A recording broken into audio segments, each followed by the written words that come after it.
What's up, beautiful folks? Happy March. Today, I wanted to talk to you for a little bit as I head home. It's been a long week, and it's only Tuesday. Well, I'm settled in my truck.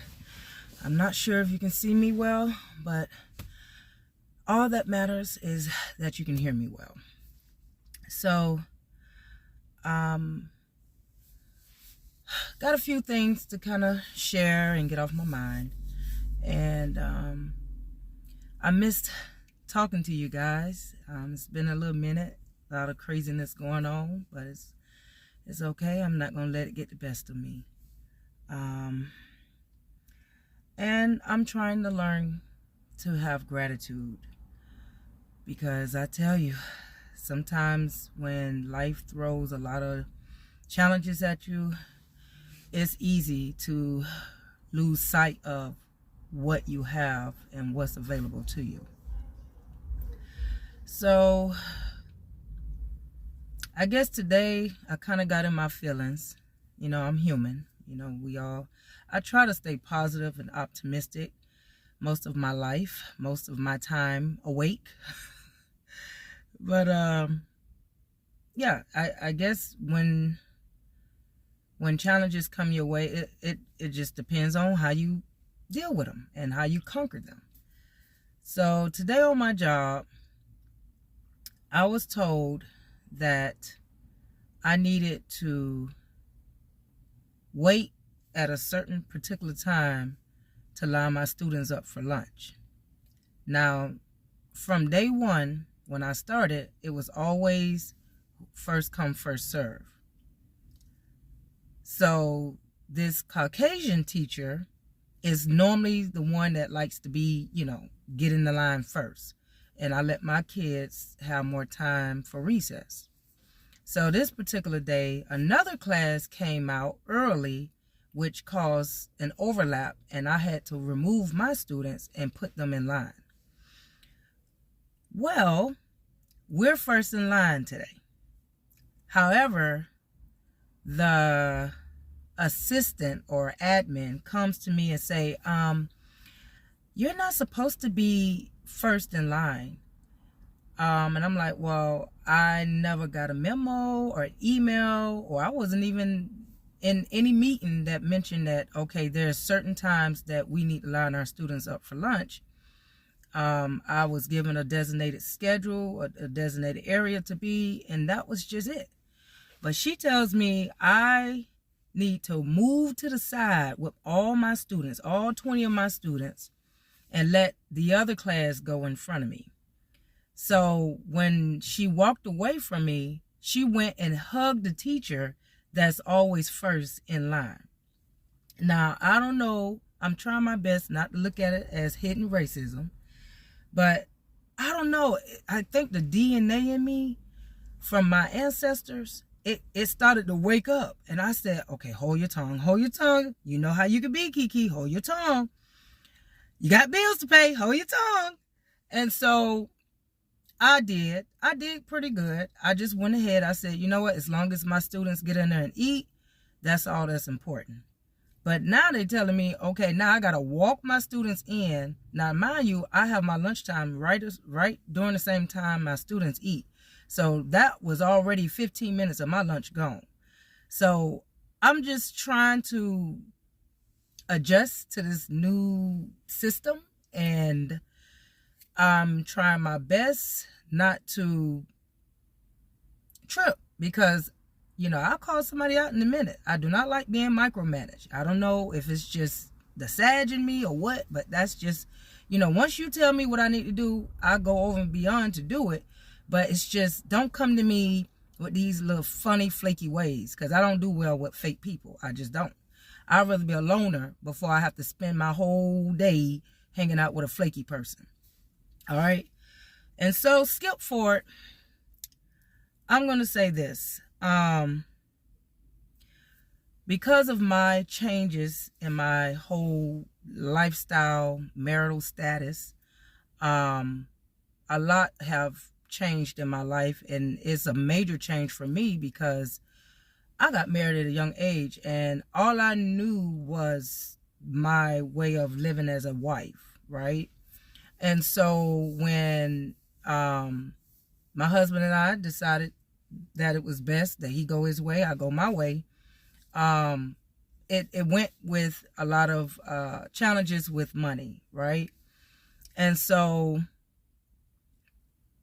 I know some people are in worse situations. I know I'm just talking about me. This is my testimony, so I'm not asking for pity or anything like that. But I know that living on one income can be really hard. It can be. It can be. It's either, you know, I have to try to go and get a second job or get lucky and win the lottery or something. But it does get real challenging.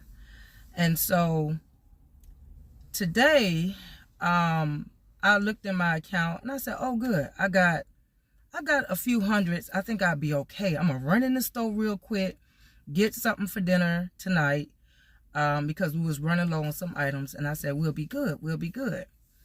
Now, before I get into that part of what took place with me when I went to the store, mind you, all day I've been seeing triple digits, meaning I would either see 444.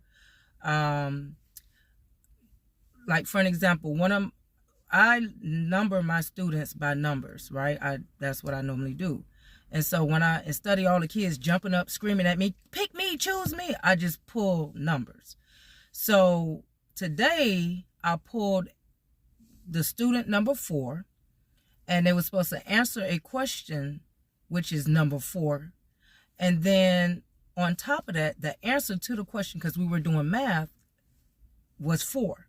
So to me, that, you know, that falls in place, 444. So I was like, wow, what? To me, that's like the earth, the angels, my ancestors, they're trying to communicate with me through numbers. Because as you do some more studying, you'll learn that spirit guides and angels and ancestors, you know, beyond our 3D world, they do not speak in English. They communicate different ways through energy, right? So I'm like, 444, what do I do at that number? So mind you, let me go back to my story about going into the store. So I looked at my account. I said, okay, I got a couple of hundreds to hold me over. And so I go in the store, I grab a few things, and then as I was walking to get in line, this lady was walking in front of me, and she just taking her, you know, time, old woman. She's staring at all the cakes, like she trying to decide on which cake she want to get that was near the register. So I was patiently just trying to give her time to figure it out, whether she was going to get in line or not. And so I said, you know what? I'm gonna just chill. And I said to myself, I just hope that, you know, I didn't go over my budget.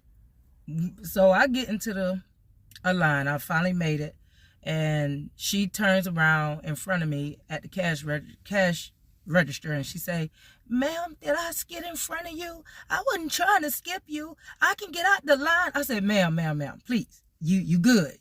Just go ahead, get your stuff. We're good. So, and she only had like a few items, and I had a little bit more than her, so I wasn't that picky about her getting away, moving out the way. And so I patiently waited and let her go on about her business. So I get to the register, and then I get ready to purchase my items, and the register kept saying not authorized. And I'm like, what the fuck? What do you mean not authorized? I just looked at my account right before I got in the store. And so I used my other card, and it said the same thing. And I'm like, nah, this tripping. I know I just put $50 in the account. I know ain't nowhere in the world my card declining on me. I know this ain't right. And so I said to the lady, I said, ma'am, let me call the bank. Let me find out what's going on with my card, because I know before I came in here, I know something was on my card. And I mean, my stuff came up to what, $50. So I knew that I had enough to cover it the last time I looked at my account. And so I got out the line and I looked at my account. Now, I guess the people that was walking up, I guess they overheard the circumstance, the situation. But anyway, I walked over, I started looking through my account again, and I was like, what in the hell is this? Just in 1 or 2 minutes, I had a bill come through that I thought was going to come through another day, because it's not really consistent. It's like, it just depends on, I guess, whenever it runs. And I wasn't expected to run that fast. So I was like, oh man, and it put my account in the negative. And so I'm like, what in the world I'm going to do with this situation? Because I got $50 worth of food sitting up there at the register. What am I going to do? And all I know is I said, you know what? Fuck it. I'm just going to tell this lady to put the stuff back, and I'll just go ahead and see how I can, work around this situation and move some money from somewhere else and figure it out. Before I even get to the register, the cashier brought me my groceries and said, you good, ma'am. You don't have to worry about paying for it. It's covered. I'm like, what? Yes, it's covered. Somebody covered your bill for you and you're good. So,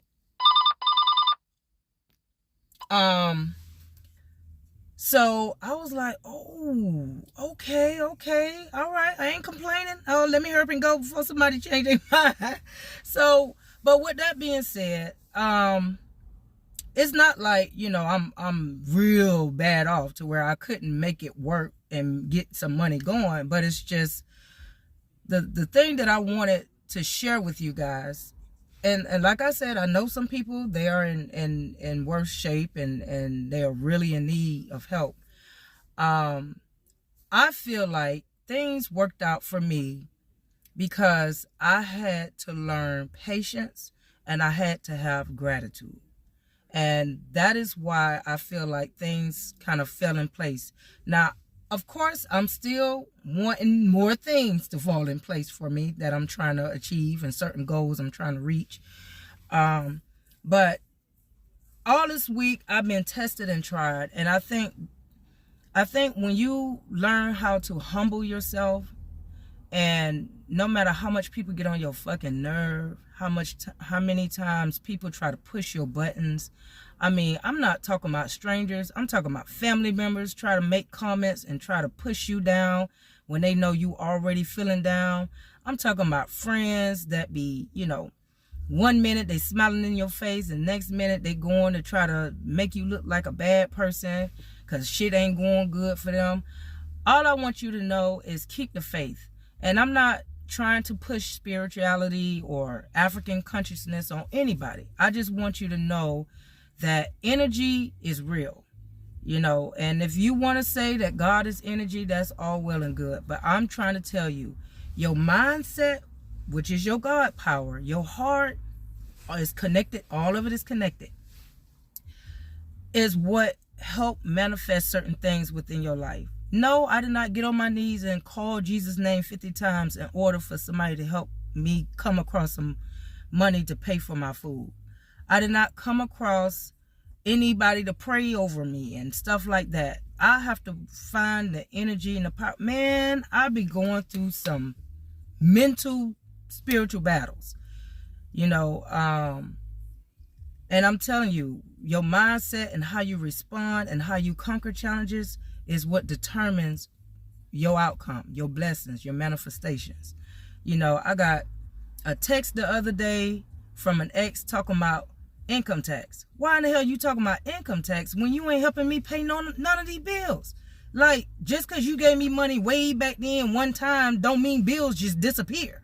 So I had to hold my tongue back and not get on his level and not cuss him out. I got another friend that I'm thinking, okay, we cool, we gonna see eye to eye, and they got a whole nother agenda, a whole nother mindset, and they want to come and go and be friendly when they want to. Nobody, I got too much going on. I need stability. I need that. And that's the goal that I'm trying to achieve. And if I got to do it solo, I'll just be solo. I am tired of these games. I am tired of being tried. And I think, but no matter how aggravated I get, as long as I try to keep my mind on the prize, I think that it'll flow well. Everything will turn out well. No matter how much people try to wish negativity on me, try to watch for my downfall. Yeah, I ain't perfect. Yes, I have did some messed up stuff in my life. Yes, I have created karma in my life. That's a part of life lessons. Now I know the difference between that hardcore, mean, nasty, bitchy karma, and I know the difference between, okay, that cool, calm, okay, I'm going to just teach you a little lesson. You have a good heart. I know your intentions is good, but, you know, I ain't going to make it too hard for you. So I'm going to take you, I'm going to go with you. We going to go slowly, but you got some lessons to learn. So with that being said, guys, just keep your head up. You know, have faith in yourself. Believe that, you know, things will work in your favor. Your spirit guides, your ancestors, your higher power, whatever, they're watching over you through your good and your hard times. And they won't fail you as long as you keep the faith, you know. So I just want to say I love you guys. I hope that you enjoy the real New Year's that's coming up in a couple of weeks. And yeah. Peace out.